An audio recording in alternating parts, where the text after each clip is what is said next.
Good morning, everyone, and welcome to today's webinar. It is my pleasure to welcome you on behalf of Arlington County's Purchasing Office, as well as Arlington Economic Development.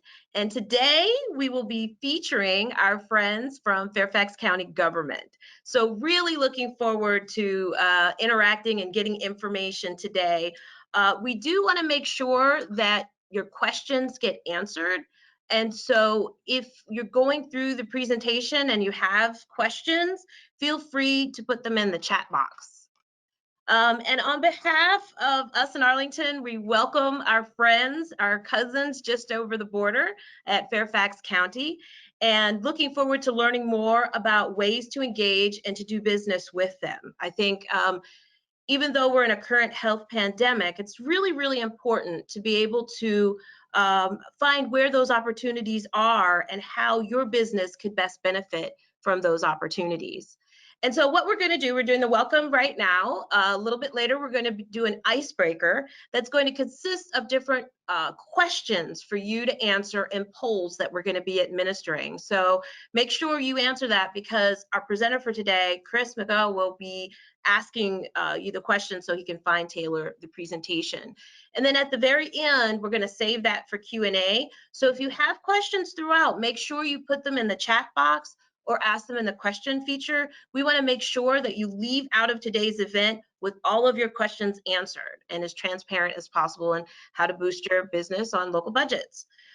So feel free, I think I got ahead of myself. We will be putting some presentation materials or hyperlinks, or if you have questions about anything, we'll be sharing those as well. And we want to make sure that we answer your questions. And so with that, I'm going to introduce my very good friend, Chris Lay, who is with the Virginia Department of Small Business and Supplier Diversity. Chris? Hello, everyone. Thank you, Tara, for inviting me to join you again this week. As Tara said, I'm Chris Lay, the other Chris on today's webinar. I am with the Virginia Department of Small Business and Supplier Diversity. For those who don't know of our agency, please think of us as your small business agency in Virginia. We are your business resource. Come to us for business resource, and we would love to connect you to all the resources in this area, like Arlington County and Fairfax County, and all the other counties that I cover in Northern Virginia. I am here as a resource for you if you want to know how to get into government contracting at the state level, if you're interested in the SLAM certification, which is Virginia's Small Business Program. So I hope you enjoyed today's webinar. You're going to learn a lot from Fairfax County, the wonderful things that they do. And Chris McGough is a great resource for you when it comes to procurement at the county level. Thank you, everyone, and have a great session. Back to you, Tara. Thank you, Chris.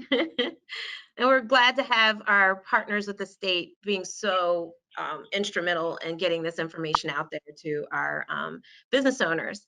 And so next, it is my absolute pleasure to introduce to you Karen Smaw, who is my counterpart in Fairfax County EDA. She is an amazing person. She works really closely with businesses that are in Fairfax County, helping them to achieve their goals. And I'm really honored to have her today to complete the welcome on behalf of Fairfax, and just very, very grateful to have her here with us today. Karen? Hi, good morning, Tara, and thank you for that introduction. Good morning, everyone. I'm Karen Smaw, Director of Diversity Business Investment and Entrepreneurship for Fairfax County Economic Development Authority, and we're delighted to be partnering with Arlington County on this Booster Business Workshop. Trying to understand how to successfully become a supplier for local government can be quite daunting. There are lots of rules and regulations, and understanding why and how decisions are made is very important. This webinar is designed to encourage potential suppliers to form profitable long-term partnerships with Fairfax County government. And with that, I'd like to introduce today's speaker, Chris McGough. Chris serves as Fairfax County Government Supplier Outreach Coordinator. Chris has supported public sector procurement for more than 15 years and also has frontline experience managing sector programs. Chris is a certified public manager and has a master's in environmental management and is passionate about improving government operations and services delivered to the community. Fairfax County spends over $1 billion annually, and I'm going to say that again, $1 billion annually, and has a supply chain that spans thousands of suppliers. Chris stands ready to help and demystify Fairfax County's procurement process. And with that, I'll turn it over to Chris. Oh, thanks so much, Karen. I really appreciate it. And we are deeply appreciative to participate in this opportunity. So yeah, as you mentioned right there, Fairfax's supply chain is massive, $1 billion spent annually with thousands of different suppliers. I don't actually buy anything, so I think I'm in a really good spot to help everyone on the call. And when we do these workshops in Fairfax with the strategy element. So that's my objective today, is to talk about how this process works and empower you with different ways that you can be successful in your pursuit to sell your products or services to Fairfax County. So I thought, as a way to start the discussion and have it be more engaging, we would ask a few poll questions and see who's in the room and your thoughts about challenges with the public procurement process. So if we can make that work, I have proven myself to be not very tech savvy this morning already, so apologies there. But if we can try and launch those polls, let's give that a shot. All right, wonderful. So let's start with this first question. Is your business a SWAM business, or small women and minority owned business? I don't know how this is going to work, but I think you just click the box here. Fairfax and much of the state, many local jurisdictions use the state definitions to track and to develop programs, but we don't require certification. So I should say Fairfax doesn't require that certification element, but we had Chris Lay on the line, and there's definitely value there. So is your business a SWAM business or not? We'll give it one more second, and let's see kind of the breakdown of those businesses that are on the call with us. And Yes, Chris, so yeah. can you see the poll? It looks like we've got 57% of the audience has voted, and Great. 71% said yes, and 12% said no, and 18% it's not applicable. Awesome. So this is great. This is how Fairfax diversifies our supply chain. This is value to Fairfax, and hopefully we can demystify this process for you. So it's great to know who's in the room today, and we'll customize the presentation. Okay, let's try the second poll question. Okay, the second poll question is, how experienced are you with public procurement or the government procurement process? Wanting to know how deep to get into this in terms of strategy, let's take a look. Have you just glanced up against public procurement, had a bad taste, and are moving away from it? Or on the other side of the spectrum, are you a current contractor with Fairfax, with Arlington, or one of our regional peers? So let's see. I think that kind of drew it out enough. And folks are, Chris, just so you know, they're still voting. Okay. Coming in. We'd love to get everybody to respond so we can get, right now we're at about 61% voted. And I guess we can call it. It says now, it looks like we've got, Oh, wow. Yeah, 40% none, 25% low, 15% medium, 15% high, and then 5% are current contractors, which means they're in the right place. Yeah, for sure. This is great, and it definitely helps that there's a skew to the introductory side too. Like, what is this whole thing, and how do I get into it? So that's great, and we'll spend a lot of time there. But for the other side of the spectrum, you've been successful. You have a few current contractors, and any feedback that you have is particularly helpful in terms of what has allowed you to be successful And really, what are you here for today? Is it building more relationships? Is it trying to sell deeper into the organization, even if you've had some success? So hopefully we can talk about all of that. Let's pivot to the third poll question. And this is a question, I'm a little bit selfish here. We are super curious to know what you think about the challenges of public procurement. So this question is, what are the most challenging aspects of the government procurement process? So we just, yeah. And ran out of space too, Chris, for some of the responses. So if you have an additional response, if you could put it in the chat box, if you're not finding that all the options don't pertain to you, you can put it in the chat and we'll look at that as well. But the poll has like the major areas. Yeah. Oh, thank you, Tara. Yeah. So we threw out a few choices here, and we'll just read them. Finding opportunities and forecasting. Is it hard? Do you find that it's hard to find the opportunities? If you found an opportunity, is it difficult to figure out who to talk to? Is a big bureaucracy hard to actually sell your products or services? Are the minimum requirements a challenge? Do we ask too much of the business community and it actually creates different winners and losers in the business community because of those minimum requirements? Are the scope of the projects too large? Fairfax is huge, and that's a big risk that we have when we go out for different solicitations. So unbundling the projects or the solicitations is a strategy to diversify our supply chain. So we just threw out a few here, and any feedback that you have is interesting. So when we're ready, let's take a look. Okay, I think we've got at least half have voted, and 53% now, and 72% by a large margin, finding opportunities, followed by 67% of people saying figuring out who to talk to, 39 forecasting, and then 22 large project scopes. Oh, so interesting. Yeah. This is insightful to us and to any other government staff on the call as we move forward and we try to improve the process. I'll get at what Fairfax is doing in that space here in my slide deck. So super interesting.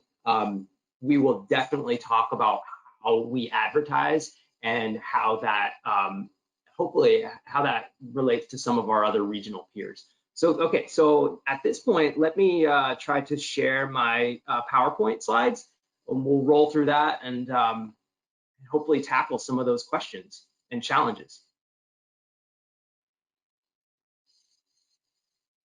So, Tara, I'm just waiting for the button to show up. Ah, there we go. Okay, I got my screen up. It should be showing it. Is it? Okay. Looks all right, great. wonderful. All right, cool. So let's dive through here. I've got a bunch of slides, but really I hope to have the most engaging conversation possible. So we'll go through this as quick as I can. Please put any questions in the chat, and I'll also try to do 2 quick demos that go right at one of those challenges. How do we find opportunities?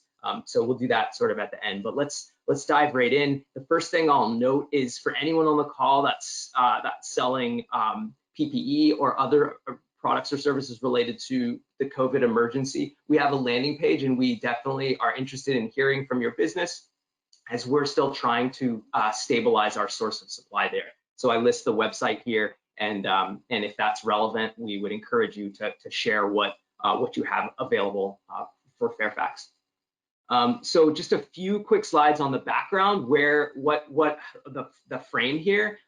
Fairfax has let me minimize these boxes so I can. Are we still seeing the slides? There we go. Yes, we can see them. Okay, cool. I'm trying to. Okay.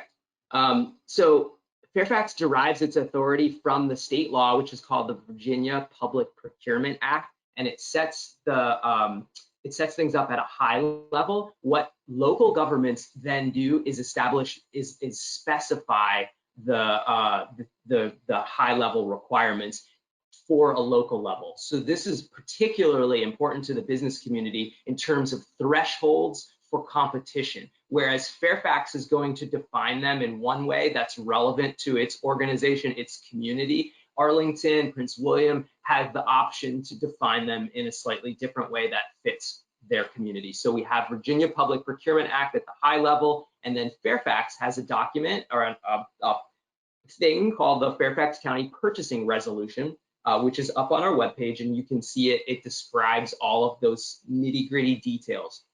Particularly important for those that identified that they have a high degree of experience with public procurement. If things do not go well and you're frustrated with the process, often these documents can talk about what remediation opportunities exist and what timelines you need to file a protest, et cetera. So I just name those here as they can be important down the road. The really other important piece of detail to understand this whole system is how it's set up. In Fairfax, I work for the Department of Procurement, and it's a little bit misleading. It implies that you should come to us first and share what you have, and then if there's an opportunity to work together, we'll talk further. But the way that procurement is actually done is the departments, the experts in the field are the ones that are deciding what they need, when they need it, all of the scope, the specifics around it, and they're coming to the Department of Procurement, my department, to run the process. So we are the referees essentially, whereas the players in the game that get all the attention are the departments and program managers. We're set up with a chief procurement officer. Her name is Kathy Muse. And then we have 4 different teams of contract administrators. And I share this because it kind of gets at who do you talk to. We have 4 different teams, and those teams of contract administrators are working with like departments. So public safety is one of the teams, facilities is one of the teams. So if you were to just go to our webpage and hit the contacts button, you're going to see these teams, and those people right there can be a pathway to figure out who are the key stakeholders in Fairfax that you might want to talk to introduce your company. Okay, so I think it's really important here to mention that it's tough for local governments to put up quotas or set-asides. Fairfax does not have those. But we are very serious about diversifying our supply chain. We currently spend around 40% with SWAM vendors. I need to update the data, but it's roughly the same, which is positive, but there are opportunities to diversify within those numbers for sure. Fairfax County has a policy called the One Fairfax policy to view all government delivered services and programs through an equity lens. It's a racial and social equity policy. Every department is responsible for creating and implementing an equity impact plan. We're no different. So when we look at how we deliver programs and services, we're very serious right now to try to understand the barriers inside of the procurement process, how long we're advertising solicitations for those minimum requirements, the size of the scope of the project. All of these details we think can affect who's winning business. Do incumbents have a bias? All of those things. So that is part of our effort to make the procurement process more fair and transparent and more equitable. So we have positive numbers, but we are looking to go further. Any feedback that you have is extremely appreciated. Please connect with me. I'd love to hear what you think about the challenges and how to be better. Okay, let's take a second to talk about advertising. Super key. How do you find out about opportunities? So Fairfax, like many jurisdictions in the state, uses EVA as an advertising tool. So we have all of our solicitations that originate from Fairfax, and we advertise them on EVA. We say that we recommend registering on EVA because it allows you to set up automatic notifications, and every once in a while we will actually request bids through EVA. So we put this slide up here, and when we do this workshop in person, more than half of the people raise their hands that they're familiar with it or they're already registered with it. So I don't want to spend a lot of time, but I say that if you're looking to set up some level of automation to know about Fairfax's opportunities, right when they're posted, you would be notified. EVA is the pathway to do it. Forecasting is a little bit different, and I'll get there later on. Okay, so this is key for Fairfax. How do we actually do the contracting? I think this is super key for your strategy. We have it split into 3 different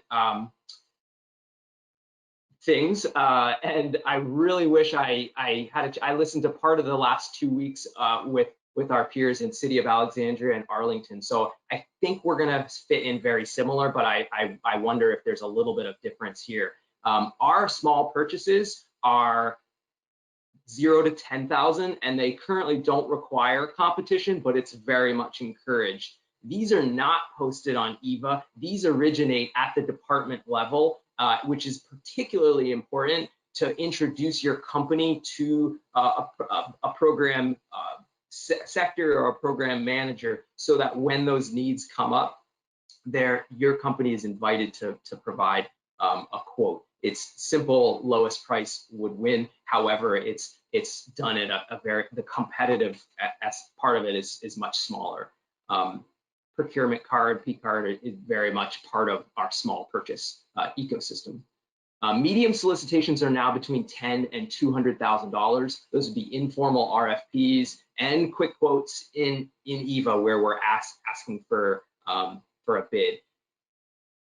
I jump over that because what we're doing quite a lot of is the large formal solicitations. So we're saying that's over $200,000, and it has 2 components of it. And I think Jason did a really good job last week to explain the difference. So I wish I knew how many people on the call have heard this before. But invitation for bid, or another one you could call it ITB or IFB, is a process that we use strategically when the requirements are very stable and we can say exactly what we need, and we ask for the lowest price. The lowest price effectively wins that competition.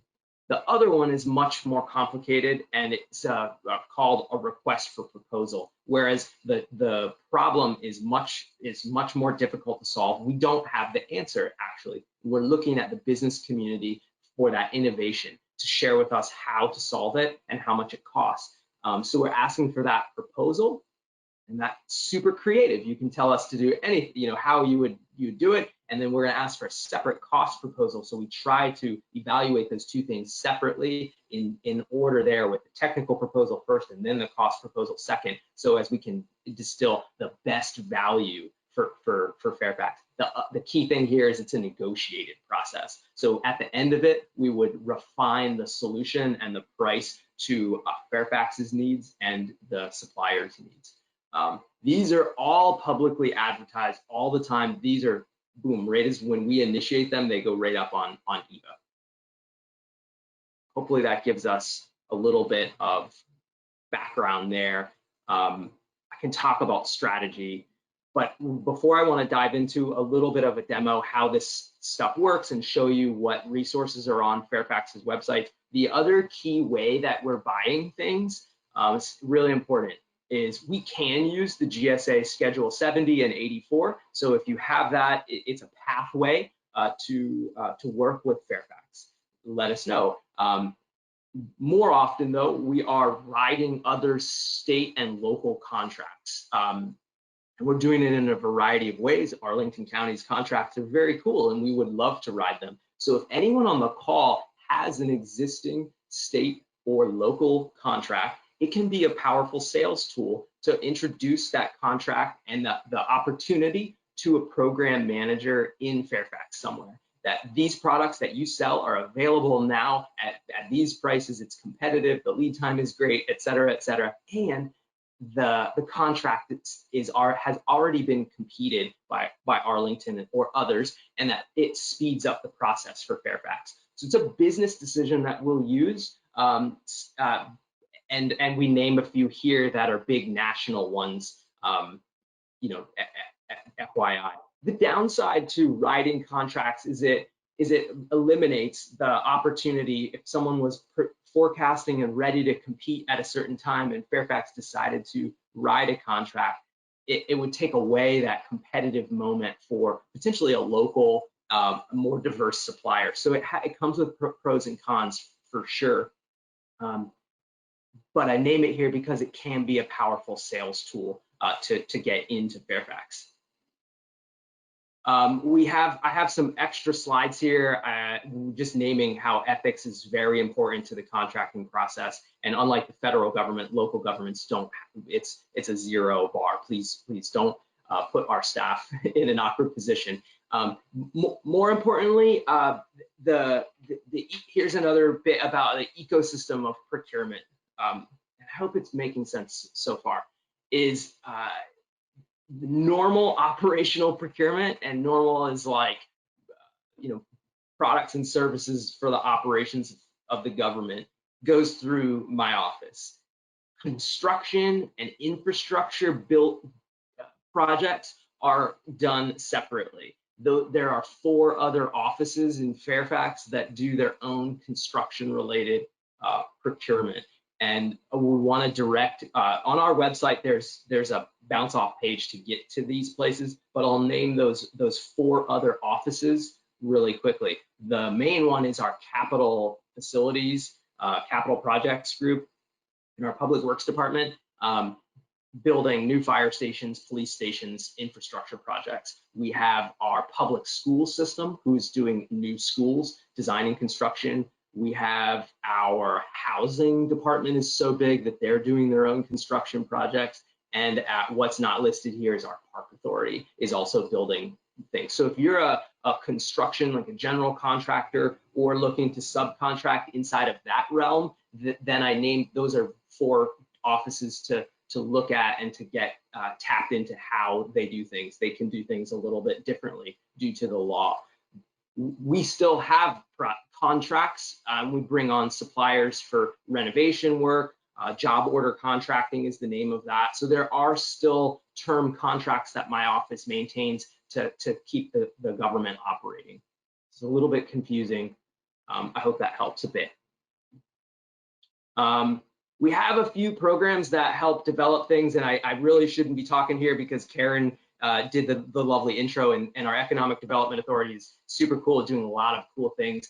Inside of Fairfax, we have a business experience program to help Fairfax businesses launch and grow. We have a Made in Fairfax network to help those makers in the community. So if those are interesting, we'll hopefully get the slides out and you can take a look there. Whew. I want to pause for a second, and I'm going to pivot here to the key thing. How do we find solicitations? How does it look on our website? But I just want to pause if there's any questions. I think I just cruised through that fairly quickly, and it was a little bit more dense. I have no feedback. I'm just staring at my computer.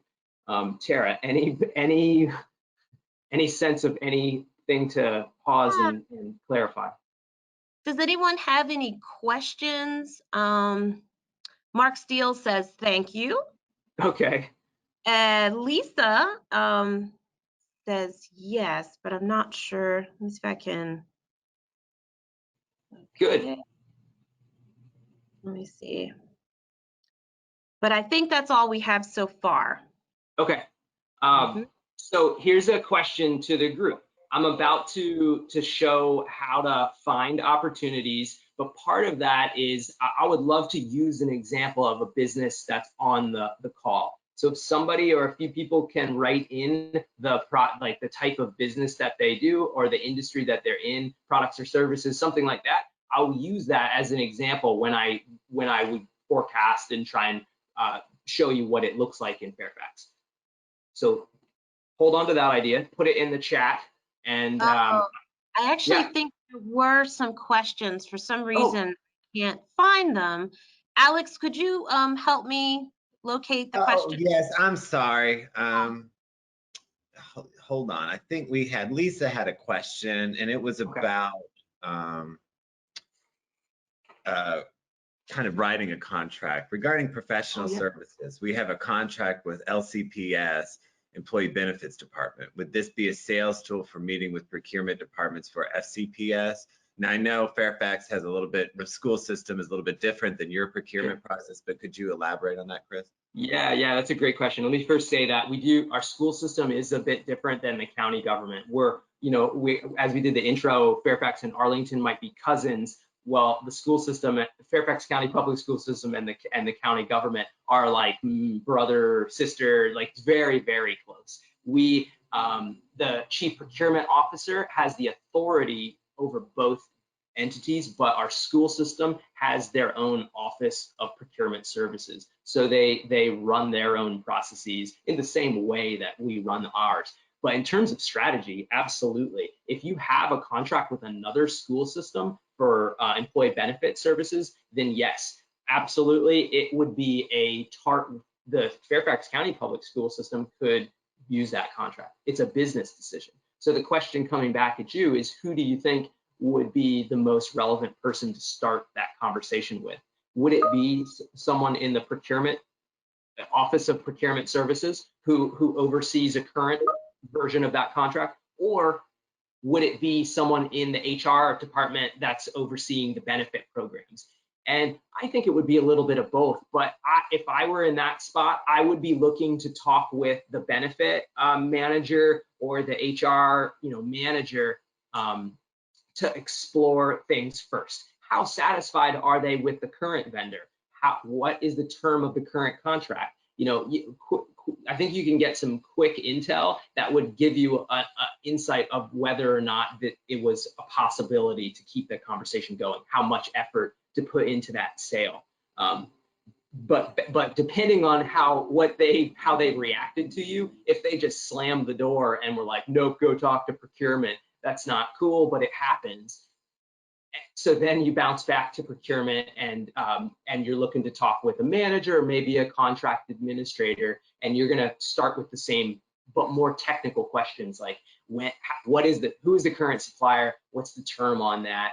They would tell you about time. They would be more likely to answer your questions about timeline rather than quality of service, which you would want to kind of know both. So I think that's a long answer, but hopefully it helps. What I call it a very juicy answer. Thank you. Do we want to ask one more? I can ask. There's a few other that come in, but I also want to be mindful of the time. We can answer these questions towards the end of the program. But one of our very, I think Shanae wrote in one of our very first questions. She says, hello, I'm from a SWAM certified IT consulting company based in Fairfax, Virginia. Do we have any programs at Fairfax to I guess it's to boost local small businesses? There are various opportunities which can be diverted to local small and micro businesses. It appears we have a difficulty in getting there because of the huge presence of large companies who are there for longer term. How can startups and new ventures get business from Fairfax County? Yeah, that is such a great question. And I admit right off the bat that we are not good enough in that space. We don't have the programming and the intelligence to partner different companies together and to channel opportunities to, to smaller chunks of it to diversify to more diverse companies. And I think there's benefit to doing it for sure, especially those that are regional, local. I feel like the culture, the understanding of need is there. So there's, we could definitely argue for the benefit of doing it. But put yourself in the shoes of those running our IT department, which is a department that spans the whole organization. We have 12 to 16,000 employees, so there's a big kind of internally facing need. It's very difficult, and that department tends to sometimes need contractors or have those bigger project scopes, and they're always like pressed for time. Their resources are so slim. So observationally, they look at that they haven't volunteered, to go down that path. What it is in Fairfax with regard to IT consulting is we have done a large solicitation, but we've made multiple awards, and there are a number of smaller and local businesses that have got on there. let's imagine 15 total contractors were awarded on that solicitation. So it does allow for some diversity, but it doesn't achieve the question that you just asked. So we need to be better, and I'm going to use that question to kind of help guide conversations within Fairfax. The other thing I'll say is that when I'll show you these resources that we have in a second, hopefully they're helpful. They definitely show who our contractors are.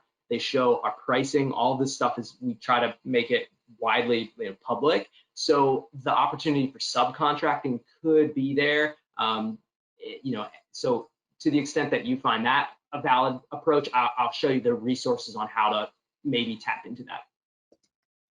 That's awesome. Thank you. And we have a few more, but I kind of want to save some things for the end of the program. So if you want to continue on, Okay. do a demo, that sounds good. Okay, all right. I'm asking for everyone's patience here as I close out this PowerPoint, and I'm going to pivot here to our website. So let's see if this can work effectively. Okay, are we seeing my website here? Yes. Okay, cool. So I start you here with the question is, how do we find business opportunities? EVA is the way. Check EVA out for sure. But we're also posting all of the stuff on our own webpage. So if you go to fairfaxcounty.gov/procurement, this is the nav bar here on the left side. Current solicitations takes us to a page with the other 4 departments or 4 procurement offices that I mentioned, but we're just going to click view current solicitations. And it's got these links here. We are now using a e-procurement tool to run the process. So this always gets confusing. One of the most common questions we get is, how do I register to be a vendor? And I know that question comes from, like, there's different systems that exist so that you have to register in order to even participate. But I always hesitate to say that you need to register for stuff.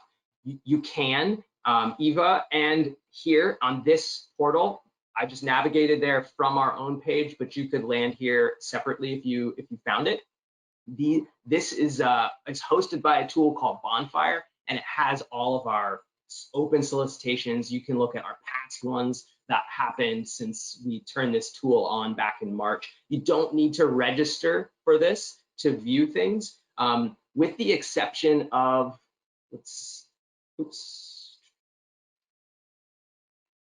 okay, hopefully we're still viewing my screen. If you found one that was, yeah, we can see it. I got this, the box of my presenting thing keeps jumping around the screen. So I'm like, I don't know if you see that. I'm sorry if you do. Okay, so we're here and we want to see an opportunity, grounds maintenance for stormwater, a very specific contract. We would, check out the opportunity, and this is why the process is so complicated. In this particular instance, we're asking suppliers to potentially fill out up to, whatever, 10 different, 12 different attachments, or there's references, super, super complicated.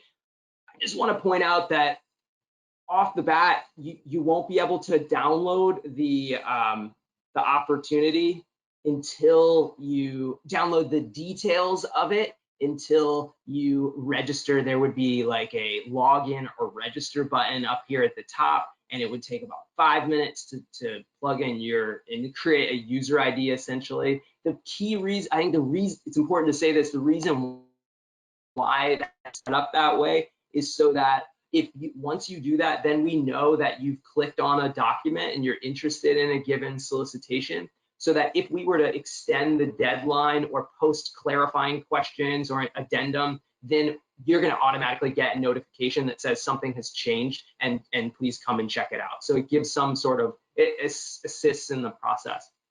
But this is our tool to host the competition or the solicitation essentially. And if you find one of these that are relevant to you and you're ready to compete for it, I just want to orient you to this big long number string. It is the core document.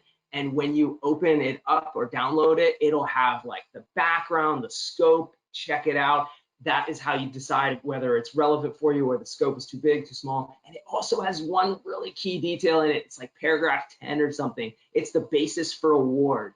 And it shows you the score breakdown, whether or not we're going to weight the cost of this at 40%, or we're weighting the cost at 10% because we really value the intelligence and the quality of the technical proposal the business community is submitting. So so this is both a tool and it has a registration component to it, and it is the way that vendors will submit. And I just wanted to give you a quick little bit of strategy when you're screening for opportunities. Okay, so any questions about e-procurement, registering, submitting? I'll pause here. Let's go. Okay. So so those are the opportunities that are available right now. And I should have paused for a second and like scrolled through them because they're super diverse. There was about 10 or 15 up. So odds are at least like 2 people on the call here will find that there is a solicitation that we're doing right now that'll be relevant to them. And I would love to talk more about that. So if it is, let me know. The other challenge though is like, okay, nothing is posted now. How in the world would we know when the opportunity is going to be posted in the future, i.e. forecasting? And it's here. Alex, did anyone write in some products or services that about their company? I'd love to use that as an example. Let's just walk it through. How could we find an opportunity for them? Yes, a couple of people did write in, and Okay. I'm going to go right back to it. I was having a problem with this, but Lisa said she has a graphic design and communications service. Oh, perfect. Okay. And then read me another one because I'll share. I know a bit. That's a harder one. Let me see. Got the graphic design one. And then there's also an IT consulting company. Great. Okay. All right, let's use those two. We'll start with the first one, which is graphics design and communication. Off the bat, I know that I don't believe we have a graphics design supplier, meaning we didn't, but we could put it here. This is our search tool for all of our current contracts, i.e. those ones that are formal, that the spend was going to be over $200,000. We competed it. We got bids, proposals, whatever. We made awards, multiple awards. Any contract that we have, even if we're writing a contract, is inside of this database, and this search tool is looking through it. You can search by a number of criteria, but when I hit submit, we're going to look for communication. We have 43 results that come up. There's a whole brand of different things. We'll just use one of these as an example. What's cool about this is it tells us a lot of things that we need to know. It's going to tell us the expiration date, which is when the contract expires, and also the number of extensions or renewals, and those are annual for Fairfax. So they're options, but oftentimes they're extended if they are available. They're an option to the supplier, they're an option to the government. It tells you the buyer's name. That's the person that works in my office or the school system's office. This is looking through both sets of contracts because those contracts are interchangeable in our organization, and school system can use an IT contract that the county government has created and vice versa. So this is huge. I just want to go into one of them for a quick, but before I do, I would say that if you don't find your product or service in this list, it doesn't mean we're not buying it, but really quickly, right off the bat, it tells you we did not do a formal solicitation for that. We are doing it a lot in the small purchase realm, the one-time buys, And graphics design tends to be in that bucket list because the scope is so different from one department to the next.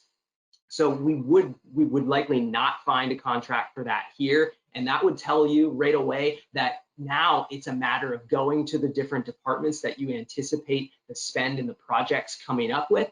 And that's a lot harder of a thing. It's figuring out the ecosystem in Fairfax, how that's different from other governments. But for that one, it would be we have an Office of Public Affairs that does the coordinating of communication. That would be a starting point. If I were you here on graphics design, I would also click the main website, fairfaxcounty.gov, where we're highlighting our main initiatives. A lot of the time, those initiatives come with postcard mailing, branding.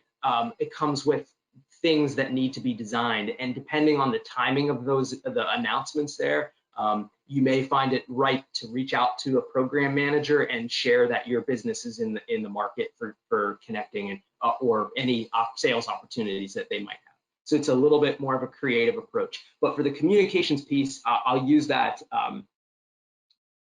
Actually, since we're running out of time, I'll use the other one, the IT consulting. We happen to find it right here in this search. But I want to click this view details button, and it brings me to this page where I've got many of the contract documents. I can see what Fairfax originally asked for. We see the expiration date. It's out in the future, 2023, with one extension. So this one has a timing. The timing's not super great. So know that if IT consulting was the way and Fairfax was going to repeat this process, the opportunity to compete would be out in the future. I would say that Fairfax is looking to do a solicitation about 3 to 9 months before the expiration date, so that we have continuity throughout and we can continue to purchase. We don't want to have a contract expire without a replacement ready to go. So back the date up 6 to 9 months, 3 to 9 months, and maybe reach out to the buyer or the contract administrator for more details around that time. But there are other ways. Like I said, clicking the RFP can tell you what Fairfax was interested in and what this included. I highly recommend that. But we're going to quickly look at the notice of award, which is our key document that has the supplier's phone number. So if subcontracting was the way, this would be the point of contact that you have. But most importantly, it's going to give you, I'll come back to the distribution in just one second, it's going to give you the pricing. So you can actually see what the company was, how they negotiated it with Fairfax, what the pricing is, and how your company stands in relation. This is an older one, so it may be where pricing has changed for the better, and you could approach Fairfax's program managers and make a persuasive sales pitch to win a smaller chunk of business, a very specific with a specific scope. But back to the question, how do you figure out who to talk to? Well, Fairfax has this part of their contract. It is in all of these documents. It's at the bottom of that first or second page. It's the distribution list. And this is not supposed to be used for this way, but I'll say it here is that these people that are on this list are often the decision makers in the department that had a role in evaluating proposals or bringing this or using this contract on a day-to-day. These are the people that I would reach out to for more information to introduce my company. Doesn't give an email address, which is a bit frustrating, but here's the secret there is Fairfax's email structure is very easy. It's our first name dot our last name, fairfaxcounty.gov, which you can see from this email structure here. So it gives you a bit of a lead to email Tanya and Amy and be like, hey, what's up with the IT consulting contract? I'm here, I'm gonna crush it, I'm a local business. Are there any smaller projects that are available? It's worth a try. So I share that here. There's another thing that Fairfax has that's really unique. We are looking at a contract. The name of the company is Array Information Systems, Array Information Technology. So again, who do you talk to in Fairfax if IT consulting was the end goal? We have this website called our financial transparency website, and it shows all of the vendor payments that went out. And I like to use it as a way to explore how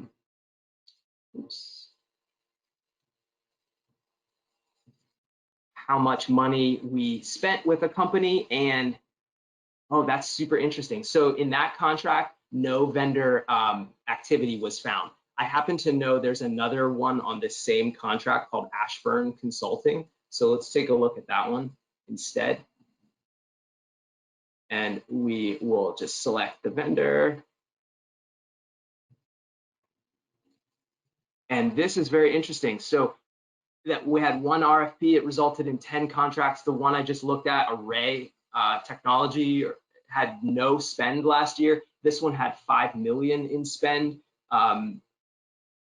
And what the results show you is a breakdown by department and fund. And this information, again, it doesn't give you the exact person to introduce your company to, but it definitely tells you a starting point of who to talk to. I would not have predicted until just now that police was a valuable player in this. You know, they're not spending nearly as much as the IT department, but they have spent money on this contract. So this can be a tool to further drive your sales efforts.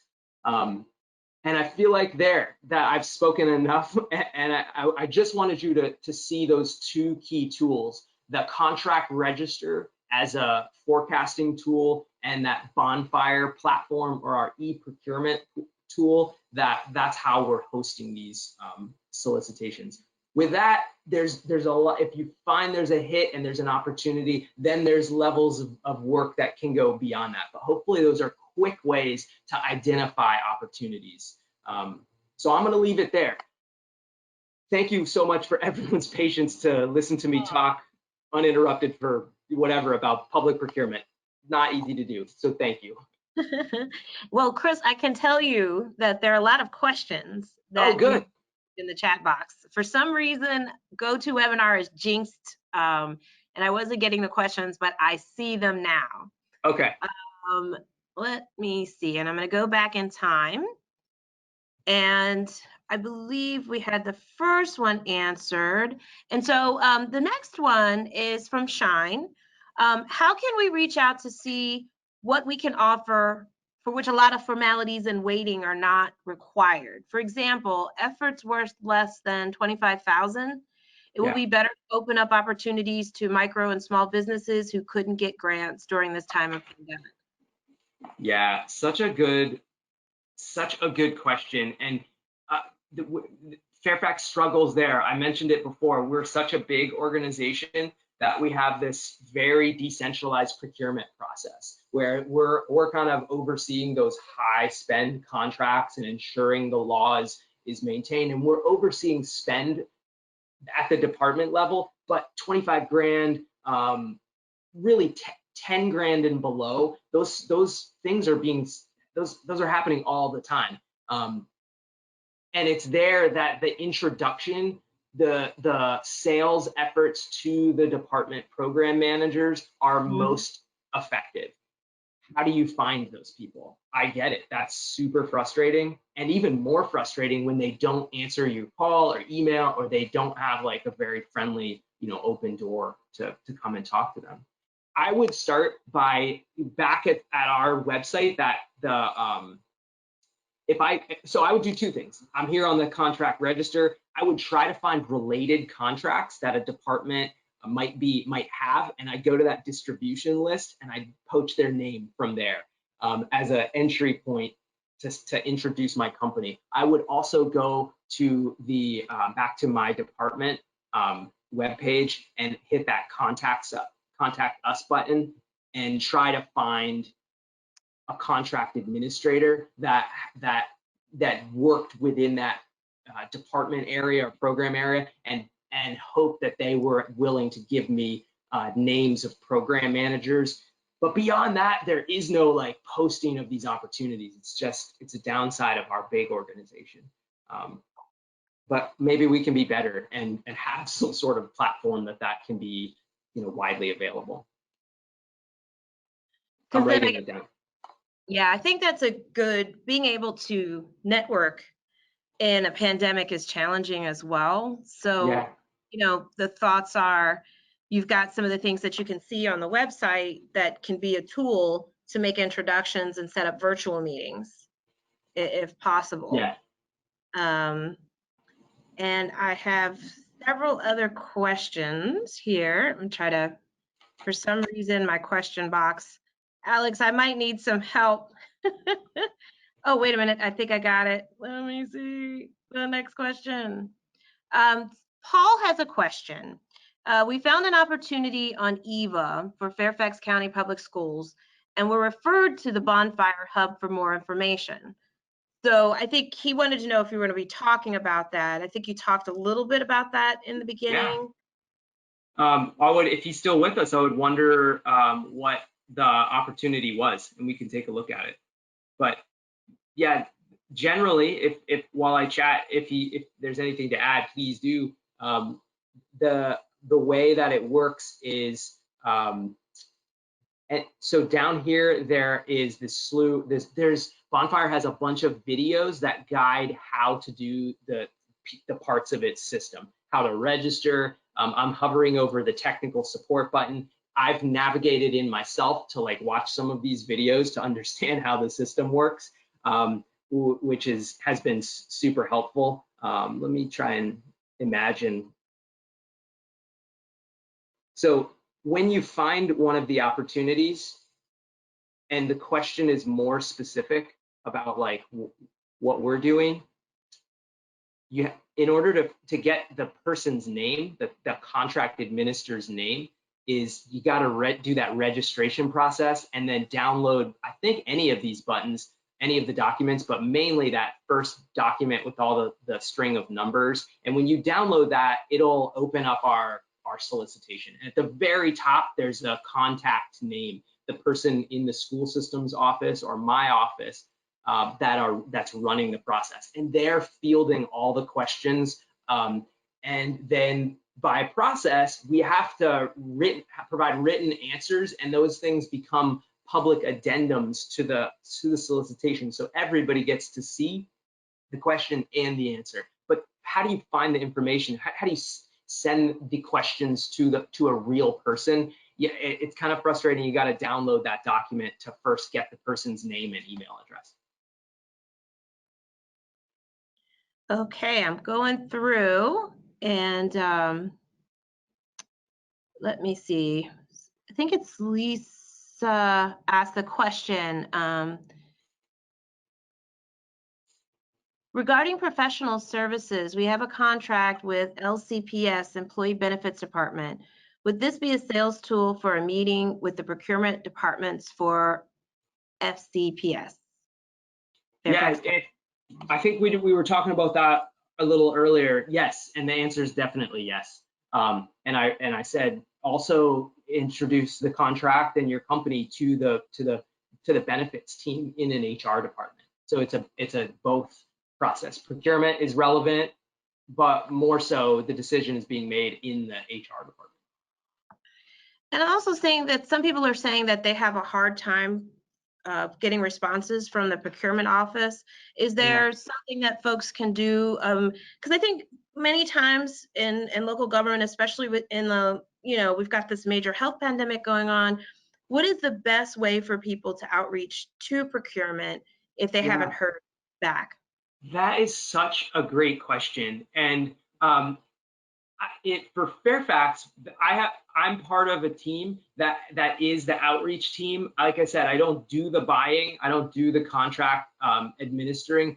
My objective is to empower the business community, but also be responsive. Customer service is so important to me. So if you can find the peripheral staff like myself, that would be a way to get a response. The reason that the contract administrators are tricky to get responses I think there's two. The first is that we really struggle with the volume of contracting work.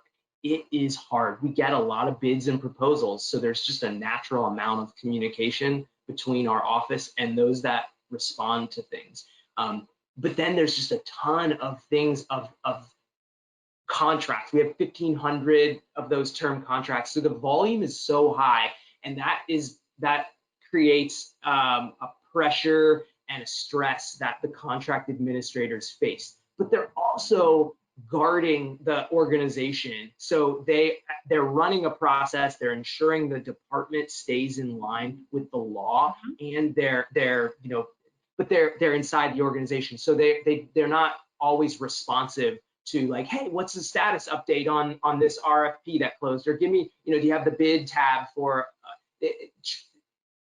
but the peripheral staff, the front desk can be somewhat helpful. The management sometimes, if it's an awful lot of time between responses, but if you can find a person that like my team, we're a gateway. I will always respond to you.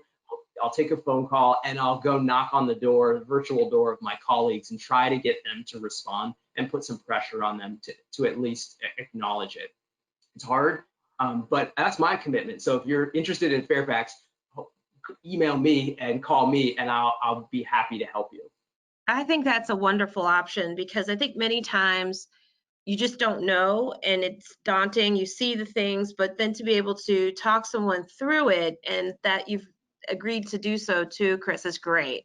Oh yeah, especially if they find opportunities and they're like, oh my gosh, I don't even know where to start or how to do it. That is even more, please call me and let me know if you have any questions about the process and how I can help get you further into it.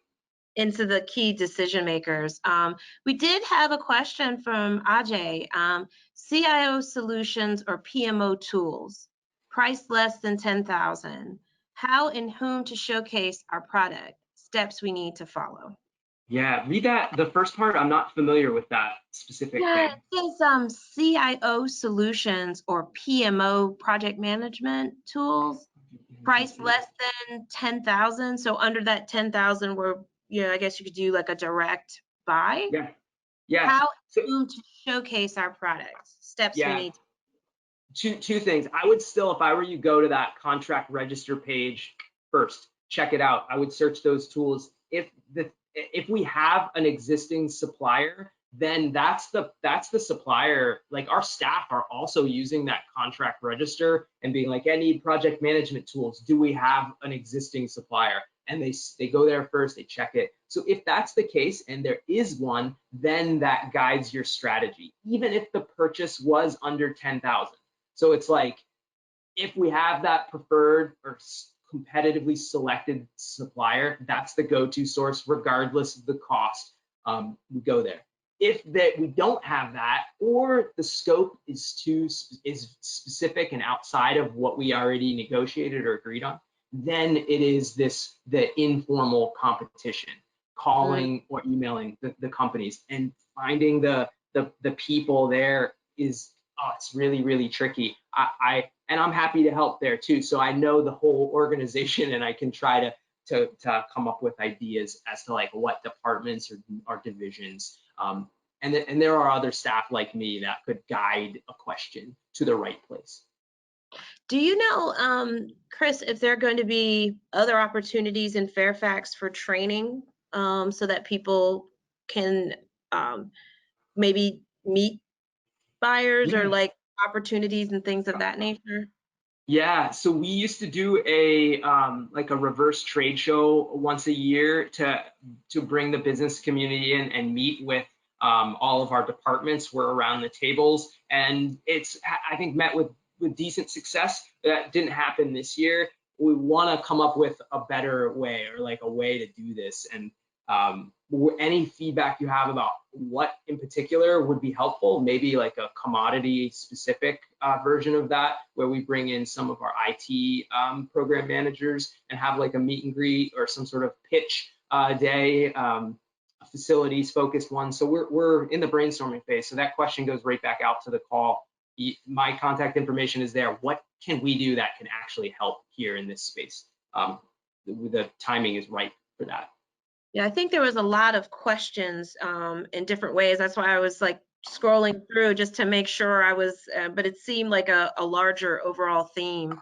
It's Yeah. like, and I think the poll in the beginning is very indicative of it as well. Folks are also asking too, is there a preference if the business is located in Fairfax County and is certified SWAM, is there a preference given to Fairfax County business? Yeah, that's a great question. And the answer is no. We're not allowed to create geographical preferences. And in order to have a preference for a SWAM certified business, we would have to have a disparity study show that the data was there in order to have that. And we don't have those tools. And so I think local governments, because of the state law and how our ecosystem is set up, are very limited when it comes to actual tools that can help in that space. That was a long answer to say that no, we don't. But we are tracking it and doing more tracking to understand the biggest gaps and the biggest opportunities. Again, to inform what kind of events, what kind of actual tools and maybe policy changes can create a change. So we're working to be better, but we don't at the moment. And I have a few other questions. Someone, Paul, asked the question, a program review for the MentorWorks program. Okay. And then he gives a specific RFP number, which I can, I'll share with you, Chris. Maybe we could follow up. Oh, sure. That's a real specific question. And then also wanted to know if the participants can receive a copy of the slides. Oh yeah, happy to do it. I'll send you the slide deck and we'll get that out to all of the participants. I'm here. So if anyone wants to set up a call or email or like have some specific questions, just like Paul said right there, I am absolutely happy to do it. We do a smaller version of this kind of dialogue every month or so. And people can go on our website to look at selling to Fairfax to have more of the same dialogue if they're interested. Oh, wonderful. So I think a lot of the questions also were specific, like some in groundwater sampling, people are in IT. There's a lot of different industries that were represented. So I guess what I would recommend is that you so graciously offered, for people to follow up. And we'll put your email in the chat so that people can get in touch over the next few weeks. And then that way you can get it answered. Because I think a lot of times with contracting, it's finding out who are the decision makers and where the opportunities are, and understanding what the expectations are of the process is priceless. And that you were able to go through and show some tools that I didn't even know that you all were doing, which is fantastic. It's great. Yeah. And if we can help like the business community do that efficiently, that's awesome, because Fairfax may be set up well to work with some businesses and Arlington may be a better, but how can we speed that up so that we're not wasting anyone's time out there? That's important to us as well. And I think that's like a big question. Oh yes, thank you. We've got your in the chat box, you'll see Chris's email. Yeah, and then you'll also see the workshops. Karen has also shared, Alex shared your email, and Karen has shared the link to all of the workshops that you all have coming up, which is fabulous, which is really great. Perfect. Yeah, I think we've got a raised hand. Okay, I think it's Pi Dad Jennings had a question. I'm gonna take you off mute. Might take a second. Okay, Pi Dad, you had a question? Oh, no, not really. Not really. What? It was great hearing your voice. Yes. I'll take you off. And I think that might be all of the questions. I'll just double check. Mark has sent a thank you. I hear from Shine again. My company has a framework which can be used to find out the improvement opportunities using the process and figure out how you can better serve. So that might be, I would recommend for Shine to reach out. I mean, Please. we're you know, local governments are always looking for the best, fastest, efficient way to do things. So please share and reach out to Chris. I think if anything, anyone on the call should do, oh, and she said it can be offered for less than 10,000. Yeah, so even better, we can use a P card to do it. Yeah, for sure. But yes, I would love to know more, and I will always take those calls. And so I'm enthusiastic to so awesome. Thank you Yes. so much. And so Yeah. I guess there are no other questions. I don't believe we're going to share a copy of the presentation. So it looks like, Chris, your work is done for this Friday morning.